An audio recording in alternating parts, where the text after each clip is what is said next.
السلام عليكم ورحمة الله وبركاته. ازيكم يا حبايبي؟ عاملين ايه؟ يا رب تكونوا بخير. اهلا بكم معانا في فيديو جديد على قناتنا، قناة جربوا وصفتي. كل سنة وحضراتكم طيبين وبألف خير. هنبدأ مع بعض كده فيديو النهاردة، فيديو تنظيفات قبل رمضان. كل سنة وحضراتكم طيبين. هبدأ معاكم بالتلاجة. طبعا انا سبتها شوية معايا تتأخر علشان استعمل منتج هوريه لكم في الفيديو.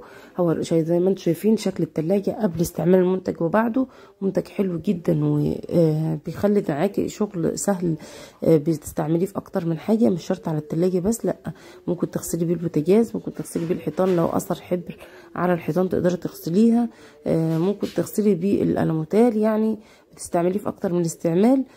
منتج سوبر ماك من انتاج شركة مكة. زي ما انتم شايفين دي العبوة معانا. جبتها من جروب، هسيبه لكم لينك الجروب في صندوق الوصف لو حابين ان انتوا تدخلوا وتجيبوا منها او تطلبوه. زي ما انتم شايفين، وعندهم كمان منتجات اكتر من كده بكتير، منتجات للتنظيف ومنتجات كمان للبشرة والشعر، وكمان منتجات للمبيدات الحشرية. ادخلوا وشوفوا، لو حابين ان انتوا تطلبوا اي طلب ممكن تبعتوا على الجروب او على صفحة الشركة نفسها. زي ما انتم شايفين التلاجة قبل ما استعملها بدأت ان ارش عليها المنتج ده. بترجيه الاول قبل ما تشتغلي فيه، وبعد كده بتبدأي ان انت ترشيه وتسيبيه دقيقتين 3 كده، وبتبدأي بعد كده زي ما انتم شايفين انا مقربة معاكم الكاميرا.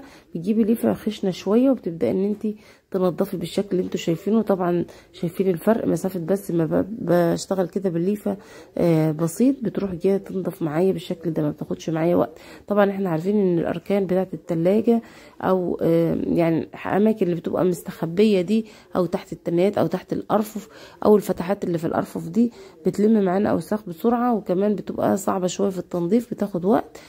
لكن انت لما بتستعملي المنتج ده صراحة منتج كويس جدا وبيسهل عليك الامور. زي ما انتم شايفين شكل الرف كده بعد ما اتغسل بقى بالشكل اللي انتم شايفينه. وكمان انا لسه بكمل غسيل في التلاجة.